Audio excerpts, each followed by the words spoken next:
तुमचं नाव काय? माझं नाव मच्छिंद्र कुंभार. मच्छिंद्र साहेब, आज आम्ही तासगाव कवठेमहांकाळ मतदारसंघात फिरत आहे, सिटी इंडिया मराठी न्यूजचे. तर या मतदारसंघातील ज्या काही योजना आहेत त्या संदर्भात तुम्हाला काय माहिती आहे? माहिती म्हणजे काकाने तुम्हाला सांगायचं, आमच्या ह्याच्यात मतदारसंघात तासगाव कवठेमहांकाळ मतदारसंघात काकाने इतकं मस्त काम केलं आहे.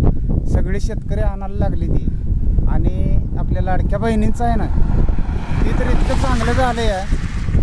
एक नंबर काम केलं आहे त्यांच्या सरकारनं. आणि काका आमच्या तालुक्याला तर विसरत नाही त्यानंतर. आणि काका शेवट कुठली शीट पण येत नाही. आता आमदारकीला सुद्धा कोण वाटेल ते काय वाटेल ते आमिष दाखवू दे, कशाचं काय करू दे ते. बरं काका म्हटले काका कारण काय सांग का तुम्हाला, काकासारखा अनुभवी माणूस नाही. ज्यादा सगळ्यात अनुभव काकासने हे. आत्ता तुम्हाला सांगायचं, फोन बी येते ते नेते तिथे नेतं व्हायला बघते ते. तर काकाविषयी काकाला जेवढं ज्ञान आहे तेवढं तालुक्यात तासगाव कवठेमहांकाळ तालुक्यात कोणाला सुद्धा ज्ञान नाही. काका जर निवडून आला आपलं आणि येणार हीच काळ्या दगडाची रेष आहे. आणि काका आलं की आपला तासगाव कवठेमहांकाळ तालुका नंदनवन करणार काका. आणि वरणंसुद्धा जेवढे काय योजना असतील, काय तुमचं काय सरकारवरचे शासनाची होते केंद्र सरकारमध्ये, काका 100% पहिल्यांदा आपल्या तालुक्याला आणणार. हे मी सांगतो इथं उघड, माझ्या पोरांची शपथ मी सांगतो. आणि काय सांगतो तुम्हाला, ह्याच्या पुढं काय सुद्धा बोलतो. काकाचं एवढं वटच आहे तिथं केंद्रात.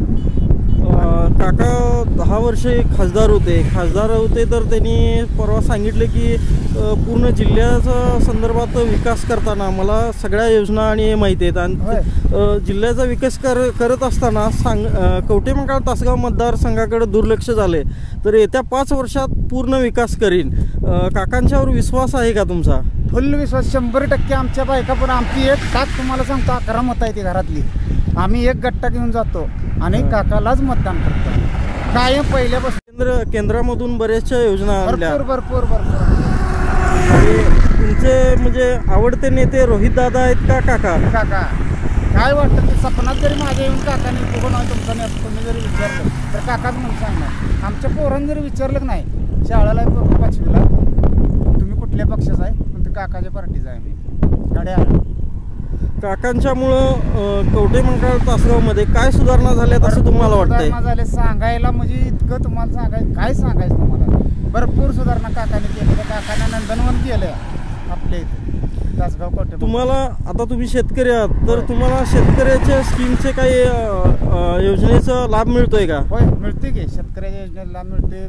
परत रस्त्याची कामं केली ती काकाने, तुम्हाला सांगतो. परत शेतकरी सुधारलाय काकामुळं.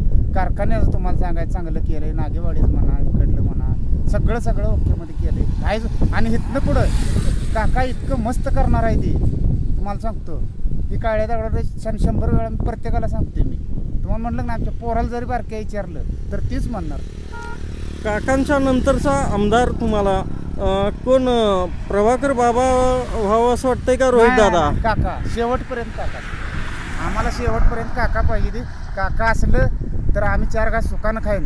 दुसरा फोन जरी आला तर आम्हाला रोजगार करायचा आहे. आता काकांच्यावर आरोप होतोय की काका म्हणजे तालुक्यामध्ये गुंडगिरी करतात, हे काय खरं आहे का?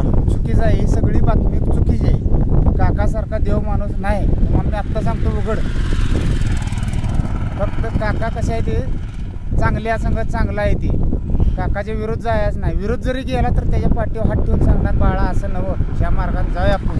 गुंडगिरी काकानं केलेलीच नाही, कधीच केलेली नाही. मला कळतंय असं केलेली.